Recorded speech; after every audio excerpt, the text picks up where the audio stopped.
O God, come to our assistance. O Lord, make haste to help us. Good morning and welcome to Home Retreats. In this series of retreats, I'm drawing on talks by Richard Rohr, who gave a retreat to the WCCM many years ago called Action and Contemplation. Richard is speaking out of his experience of 30 years of running the Centre for Action and Contemplation. And his presentation is so clear and simple, in the best sense, that I felt it should have a wider audience, especially in these times. Richard began the series with this title and felt he needed to justify the naming of his centre with the word action first and contemplation second. His reasoning is simple. I chose to put action first. I'm still insistent that you don't have anything to contemplate till you have lived a bit, acted a bit, made some mistakes, dived into the mystery of life.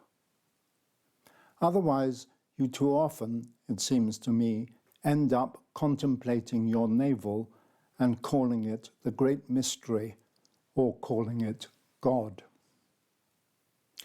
But people still insisted on asking the question, which is more important? He replies that this is a foolish question, because the truth is that neither action nor contemplation is in the important word. And is the important word, because action and contemplation are inextricably united in a single dance, which expresses this mystery. How are they put together? Richard has found that this is a lifetime's work.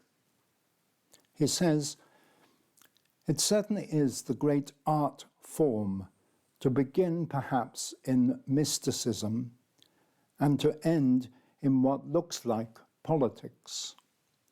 But actually, both of them look different in the final mix. This is the art form, this is the dance which we will be fashioning during this and future home retreats. Richard has found John Mayne so helpful, although he speaks rarely about the social issues or political parties. Instead, he trivializes them by not giving them his attention.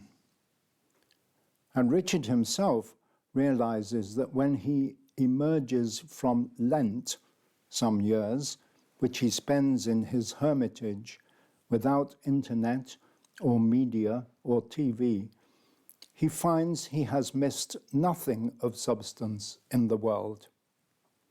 The news we so avidly follow and listen to each day is mainly manufactured to engage us, grab our attention and draw us into that apparently crucial and important event. And yet, as John Mayne says, there is one mystery, one truth, one sadness, one love, one life, and it is just showing different forms. He calls it, in several places, the universal consciousness of the risen Christ, which holds this great one picture together. Augustine called this movement the Paschal mystery, the mystery of transformation, the mystery of movement, of life and death, cross and resurrection. Richard gives his interns, who begin a course at the Centre of Action and Contemplation, a regular talk to try to see the connection between the two realities. This talk focuses on Exodus 3, the story of the burning bush. This is so clearly a theophany, a revelation of God experienced in nature rather than in a synagogue or temple. Yet, only a few sentences later, God says to Moses, "I have heard the groaning of my people in Egypt." God does not let Moses sit around for 5 years contemplating this gooey experience of God's revelation. He focuses it, gives it immediacy, and sends Moses into action. Richard recalls a conference at his centre which was concerned with the 12 steps of Alcoholics Anonymous and their connection with the gospel. In the 12th step, it says, "Having had a spiritual awakening as the result of these steps, we tried to carry this message to alcoholics and to practice these principles in all our affairs." There is a marrying of contemplation, of a spiritual awakening, and the action required to bring the fullness of healing to its completion. Richard ends his first talk by saying that the thing he has learned most deeply in his time as a priest and friar is to let go of what he has been given as gift, in knowing God and in knowing more of himself, until he then articulates this in teaching and preaching, realizing it is gift and not due to himself, and handing it on to others. Then he begins to realize the mystery he is handling and passing on. He points out to the meditators whom he is addressing that they are doing this when they meet in groups, perhaps unknown to themselves. Whatever they gain personally in their daily practice, their discipline, the time they each give to lose themselves in the silence and the focus on their word, is shared with others in the group, and then, mysteriously, with the world. On a global scale, perhaps this was the role of contemplative monasteries, not only in the Christian world, but across the various religions.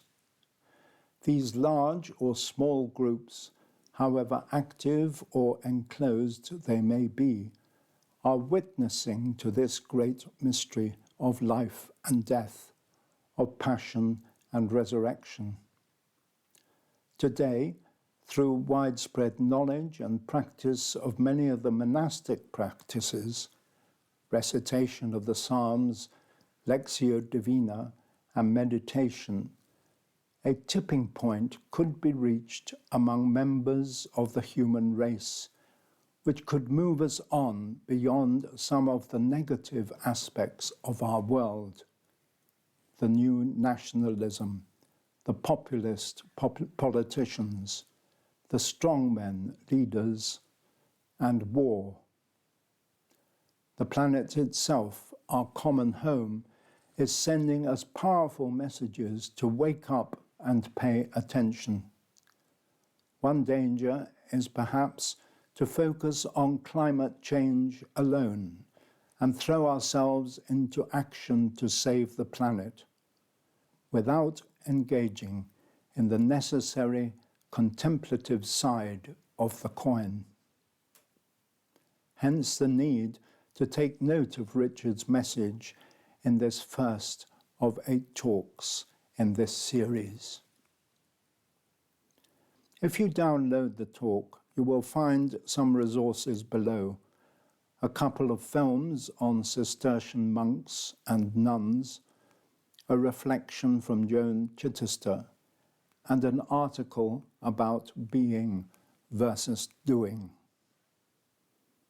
I hope this has been something to ponder, to pray about, and to help you in your own contemplative practice, which I hope will lead you to whatever action God proposes for you.